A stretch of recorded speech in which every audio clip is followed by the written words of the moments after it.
Namaskar. I welcome you all to this series on war strategies. The goal of self-reliant India, आत्मनिर्भर भारत बनाने का लक्ष्य. The goal of $5 trillion economy, आर्थिक महाशक्ति बनने का लक्ष्य. The goal of make in India, manufacturing hub बनने का लक्ष्य. The goal of digital India, global technology power बनने का लक्ष्य. The goal of defence exporter, रक्षा के क्षेत्र में शक्तिशाली बनने का लक्ष्य. The goal of space power, अंतरिक्ष में भी एक शक्ति के रूप में उभरने का लक्ष्य. The goal of doubling farmers income, किसानों को सशक्त बनाने का लक्ष्य. The goal of world class infrastructure, Bharatmala Sagarmala. The goal of pharmacy of the world, reform perform and transform का लक्ष्य. संकल्प से सिद्धि का लक्ष्य और एक सशक्त, समर्थ और सबल भारत बनाने का लक्ष्य. ये वो लक्ष्य हैं जिन्हें हमारे देश के नेतृत्वकर्ताओं ने और हमारे रक्षकों ने कुछ वर्ष पहले हमारे सामने रखे थे. उन्होंने हमें एक दिव्य और भव्य भारत बनाने का उद्देश्य दिया था और एक युवा के नाते हमने उसे एक चुनौती के रूप में लिया था. Together we dreamed and we visualized a leading global power Bharat. And we all were determined to pursue the fullest of our potential. हमारे पास लक्ष्य स्पष्ट था, संकल्प दृढ़ था और प्रयास सतत चल रहे थे. ऐसे में एक वैश्विक महामारी के संकट का काल आया और ऐसा लग रहा है कि हमारे कुछ प्रयास थोड़े समय के लिए लड़खड़ा गए हैं, थोड़ा सा ठहर गए हैं. तो अब एक युवा होने के नाते हमें क्या करना चाहिए? वो लक्ष्य जिन पर हम काम कर रहे थे वो हमारे राष्ट्र के लक्ष्य थे, हमारे लक्ष्य थे. तो क्या अब हमें लाचार, कमजोर और संवेदनहीन नागरिकों की तरह व्यक्तियों और परिस्थितियों को दोष देना चाहिए? या फिर अभी हम इस संकट के काल में हमारी कितनी प्रगति हुई, कितनी नौकरियां मिली, कितनी पेंशन मिली, इस तरह के पैरामीटर्स पर अपने राष्ट्र की प्रगति को जज करेंगे? ग्लोबल रैंकिंग्स के अप्रूवल का वेट करेंगे? या फिर जहां से हमारे विकास की यात्रा लड़खड़ाई है उसे हम वहीं से बल देंगे, हम उसे शक्ति देंगे और कंधे से कंधे मिलाकर इस चुनौती का हम सामना करेंगे. जिस देश के पास 120 करोड़ युवा भुजाएं हो वो किसी भी संकट का सामना करने में सक्षम है. और हम सिर्फ परिस्थितियों को संभालेंगे ही नहीं, जैसे कि हमारे प्रधानमंत्री मोदी जी कहते हैं, हम विकास के साथ साथ एस्पिरेशंस पर भी काम करेंगे. हम वर्षों से परम वैभवम नेतुमेतत् स्वराष्ट्रम इस संकल्प के साथ आगे बढ़ रहे हैं और हम हमेशा से ये भी जानते थे कि हमारे राष्ट्र को वैभवशाली बनाने के मार्ग में बाधाएं तो आएंगी, पर हमेशा से हमारा ये भी ध्येय रहा है कि श्रुतम चेव यत् कंटका कीर्ण मार्गम स्वयं स्वीकृतम मिन्ना सुगम कारयेत. हमारे मार्ग में आने वाली बाधाओं को कांटों से भरे हुए इस मार्ग को जिसे हमने स्वयं स्वीकार किया है, उसे कांटों से रहित और सुगम भी हम ही बनाएंगे। विश्व का ऐसा कौन सा दूसरा देश है जहां पे विजय का उत्सव मनाया जाता है, विक्ट्री को सेलिब्रेट किया जाता है?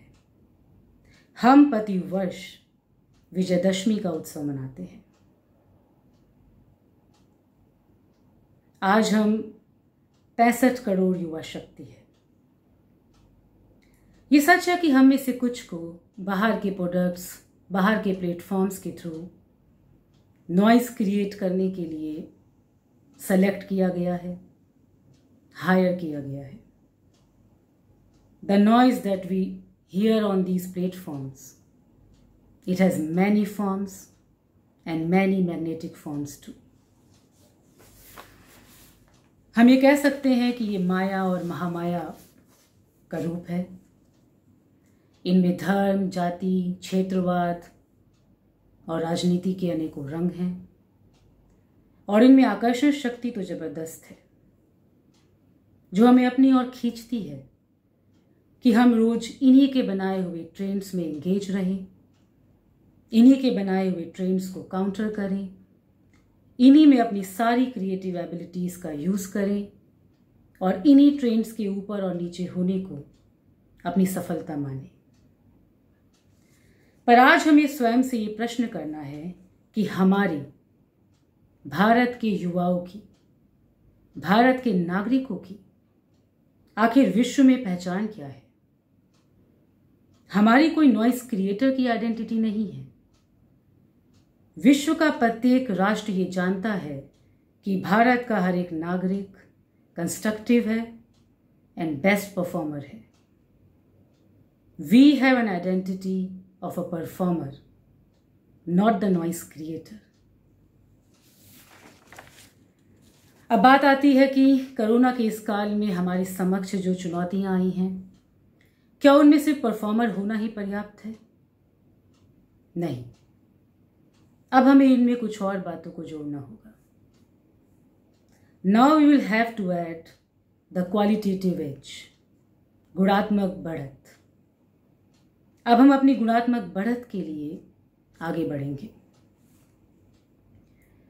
आप सोचिए, अगर क्वालिटेटिव एज के लिए 60% यूथ पावर, 60 करोड़ युवा शक्ति अगर एक बार अपना मन बना ले, तो फिर हम अपने राष्ट्र के सभी लक्ष्यों को प्राप्त कर सकते हैं। एक बार पंडित दीनदयाल उपाध्याय जी ने कहा था कि असलियत को पहचानने की शक्ति सदैव बनाए रखना जरूरी होता है। कभी कभी ऐसा भी होता है कि तेज चमकने वाले कांच का टुकड़ा हीरे के समान दिखाई देता है। और उन्होंने ये भी कहा था कि इतिहास में ऐसा अनेकों बार हुआ है कि भावावेश में आकर आगे बढ़ने वाले अपने उद्देश्य से ही भटक गए। हमें ये तो समझ है कि भावनाओं का ज्वार उठाकर रोज रोज इन प्लेटफॉर्म्स पर जो ट्रेंड्स क्रिएट किए जाते हैं, फिर चाहे वो लैंग्वेज, रीजन, कल्चर, रिलीजन और सिविलाइजेशनल आइडेंटिटी से ही रिलेटेड क्यों ना हो, but at this moment in the present scenario, identity की लड़ाई लड़ना, सिर्फ आइडेंटिटी की लड़ाई लड़ना हमारा लक्ष्य नहीं हो सकता। अगर हमें कोई लड़ाई लड़नी ही है तो हम क्वालिटेटिव एज के लिए लड़ाई लड़ेंगे। चलिए हम एक उदाहरण लेते हैं। There are many Christian and Muslim countries in the world, but what they have achieved by being Islamic or Christian, अर्थव्यवस्था की शक्ति को ही सबसे बड़ी शक्ति माना जाता है। असली लड़ाई तो ये है कि हम आर्थिक शक्ति बनने के लिए लड़ें, हम डिफेंस एक्सपोर्टर बनने के लिए लड़ें, मैन्युफैक्चरिंग हब बनने के लिए लड़ें और हम आत्मनिर्भर भारत बनाने के लिए लड़ें। Can we afford that a chunk of our young power continue to pursue the identity or the battle for identity as a national goal while we remain a third world economy? Do we want the world to see us in the same light they see our neighbor, the Western neighbor? साथियों, अंत में मैं एक बार फिर कहूंगी कि लड़खड़ाते हुए इस समय में जो भी युवा नेतृत्व करने के लिए आगे आए वो क्वालिटेटिव एज के लिए आगे आए। और हम ये ना भूलें कि अपने देश को आर्थिक शक्ति बनाने के इस युद्ध में हम अभी भी डटे हुए हैं। इस युद्ध में हमारी ढाल है, हमारा धैर्य, हमारी बुद्धि, हमारी चिंतन मनन और मंथन करने की प्रक्रिया, हमारी तलवार है हमारा आत्मविश्वास और हमारी आत्मशक्ति। And this time we will win by sharpening our qualitative edge in all sectors of the economy. Namaskar.